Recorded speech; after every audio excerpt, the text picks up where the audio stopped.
We are winning, our word is spreading, and more people are seeing what is happening. We are winning. It's movements like this that are uniting us and bringing us together. So let me tell you a little bit about myself. I'm a former police officer. There's actually former police officers here that I worked with the Ottawa Police. I was a sergeant when I retired. After I left policing, I practiced law for a bit, and then I went to public relations, which is going to be the basis of my talk today about media deception. I'm a businessman now, and I have my fingers in a lot of pies. If I was to tell you one thing that is going to help people understand what is happening, is don't let the government make you a specialist. And what I mean by that is, to become an electrician, you got to get your electrician's certificate and license to do that. And then you do your one thing. And if you become a plumber, it's the same thing. And many other jobs, a teacher, you need a teacher's license. You need all these different licenses so they can pigeonhole you into one thing. What I'm telling you is, become a polymath. Become good at lots of things. Keep your mind open to what's happening. Because if you do, you'll be able to use the skills in one place against another, and you'll be able to put all of this together. And that's what we're going to talk about today. So right now, let me start off here. There we go. So right now, everyone here knows what advertising is. Who doesn't know what advertising is? Who does know what advertising is? All right. Who knows what public relations is? Everyone, okay? Someone tell me what public relations, put up your hand, I want you to tell me what public relations is. Who's brave enough to tell me what public relations is? Nobody. Relations with public. Chris, go ahead. Relating the public thought to what the corporate mandate or corporate agenda might be. It's relating the public's thought to the corporate agenda. What a corporate agenda might be. He's pretty much on the right thing, but there's a bit more to it. Media deception starts with two ways. There's advertising, and what advertising is when there's a product or service that's being put in front of us that we know who the advertiser is. I'm sorry, it keeps on skipping there. Can you guys hear me okay? So advertising is when you know, like McDonald's will advertise hamburgers. We know it's McDonald's wanting us to buy their hamburgers. Pepsi, Coca-Cola, same sort of thing. Public relations is advertising where you do not know who the advertiser is. And the corporation or the entity that's paying for the advertising wants to remain anonymous. There is a study that has been done that shows that people, because we're so bombarded with advertising, that we give more credibility to news stories than we do actual advertising. When we're watching television, if we see advertising, what do? Go to the kitchen, go to the bathroom. We don't pay attention. But if the news is going on, or a television show is going on, we don't leave until that commercial. So the public relations aspect to this takes place when you least expect the advertising to happen. Bill Gates, who knows that Bill Gates opened up a cricket factory? Right? For those of you who don't know, Bill Gates' big thing right now is buying up farmland, and he opened up a cricket factory and wants to institute these crickets and larvae into our food. Therefore, every time we eat, he makes money. We are nothing more than, like Dr. Malone said, a piece of sand to make money. We have some sort of value to him. He does not look at us as people. So what's the significance of that? I'm going to give you a really good example of public relations in a second. 3 days ago, on August 23rd, The Guardian, a magazine, had this article headline: "Insects could give a meaty taste to food and help the environment, scientists find." That was the headline. And that was not shown as advertising. Someone had wrote that.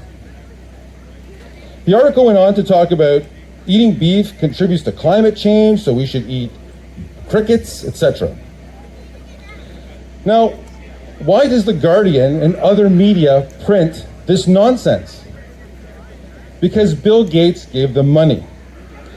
Through the Bill Gates, the Bill and Melinda Gates Foundation, a total since 2021 numbers, they've given out $319 million to different media organizations to advertise to you without you knowing it. The Guardian received $12,951,391. The British Broadcasting Corporation received $3,668,657. CNN, $3.6 million even. The Financial Times, $2,309,845, and the list has got 50, tons of media has received money from this organization, so they would advertise to you without you knowing it. Now, how is this stuff happening all over the world at the same time?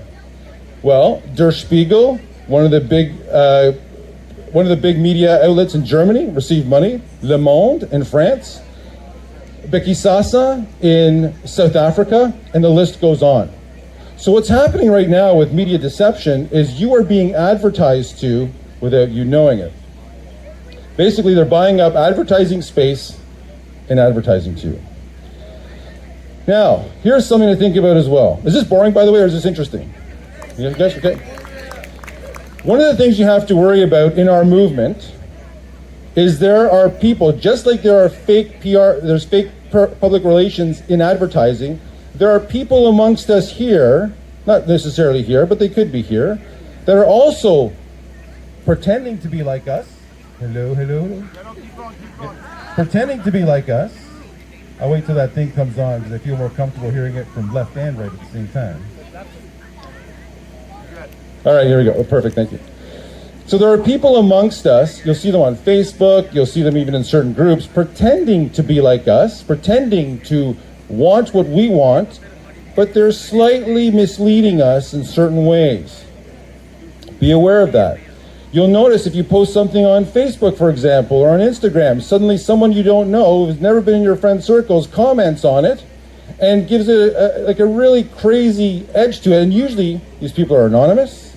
These people have no history. Their relationships are anonymous. Once again, that is public relations infiltrating us to get us to think a certain way. So you have to be very conscientious about that. Who knows who Queen Romina is? Okay, who believes Queen Romina is actually a queen?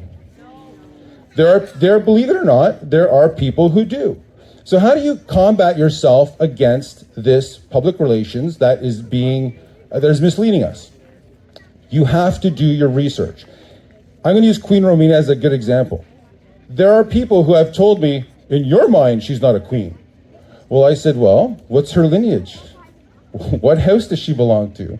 How long has she been queen? Who crowned her? Of course, they can't come up with any of these answers. So when we see things in the media that don't quite kind of make sense, you have to do the research. That's the only way around it.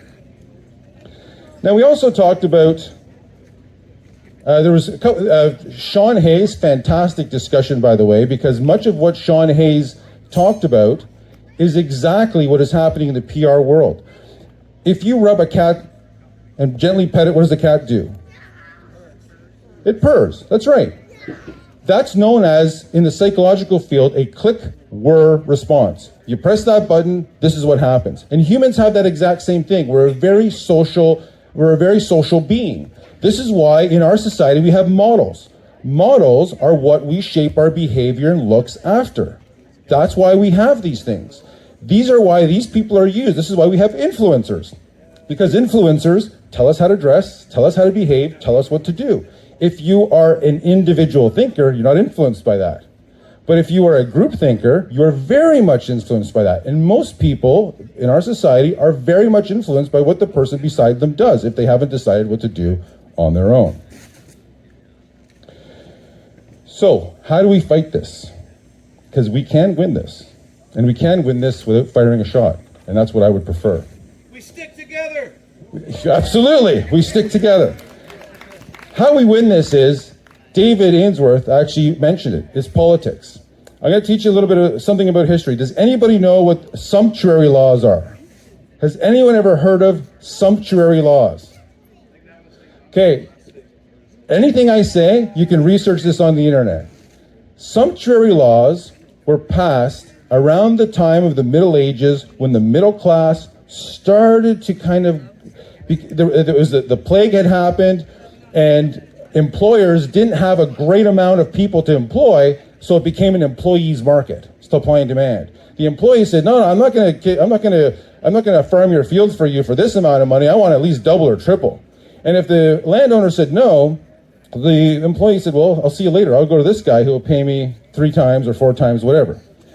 What happened was the average person, us, the middle class, the regular person, started to kind of compete against the landowners. They could afford the same clothes. They could afford to eat at the same places. They started to buy property. They started investing in businesses. What happened was the landowners started to become threatened because now they started to have competition. So they passed sumptuary laws. And unless you were part of a certain social group, you weren't allowed to wear bright colored clothing. Because if you wore bright colored clothing, you could be recognized in the market as someone who might have money, therefore you would have to pay less for the goods and services that you bought, whereas at the time, the middle class at the time, they would have to pay more. All of a sudden, those in power, those who held the cards, didn't want the competition. Those are sumptuary laws. And that's exactly what's happening today with masks. As Sean Hayes mentioned, we are being identified as compliant so they can see who we are. They don't wear masks. You know, when Justin Trudeau goes to his group leaders, whatever, they don't wear masks. They wear masks for the pictures. They take them all off. And how many pictures have we seen that they're not wearing masks because they don't even believe their own garbage? So politics is the way we solve this. And now you have to ask yourself, okay, if politics is how you solve this, how do we know who to vote for? Who's going to be the one that is actually going to be a representative for us versus someone who's pretending to be a representative for us? One of the biggest problems we have on the conservative side of things is people pretending to be conservatives who actually have liberal policies, like Doug Ford's a perfect example. I actually worked on Doug Ford's campaign, and look what he did. So how do we find out what to do? Now, I ran for the New Blue Party of Ontario in Carleton. That's Pierre Poilievre's riding. New Blue is provincial. Pierre Poilievre is federal. I'm not going to get into Pierre Poilievre right now. I'm going to talk about someone else. So how do you tell how a politician is going to vote, or how a politician is going to behave in the future? Ed Kaminsky, I'm going to ask you this question. What is the best predictor of future behavior? Someone said it, past behavior, correct. The best predictor of future behavior is past behavior. The first thing you have to ask yourself of anyone who's running for office is, you're going to be representing the community, right? You're going to be representing other people's interests, right? You're going into an office of service, right? Show me your volunteer history. You don't see a volunteer history there? They're not a real politician looking after your interests. You see a volunteer history with a number of things that they've actually participated in, that they have actually helped the community. They have a long list of things that they've done. They're blood donors, all this stuff. And look at the stuff that they've done. That's how you find out. So the bottom line is, every single person here absolutely has to take part in politics. You have to be aware of who's running. You have to be aware of what they stand for, and you have to research that candidate. And be aware. Just because they're the ones that are at the top of the media doesn't mean they're the ones you vote for. As a matter of fact, the ones that are ahead of the media and you're hearing all the advertising and PR about, those are the ones you need to be really watching out for, because those are the ones that are being funded from somebody else. Ladies and gentlemen, it's been a great thing to talk in front of you today. I really appreciate your attention. Thank you very much.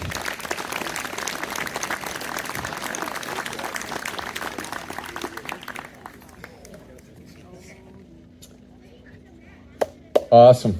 That's great. Yeah, I hate that media. Me?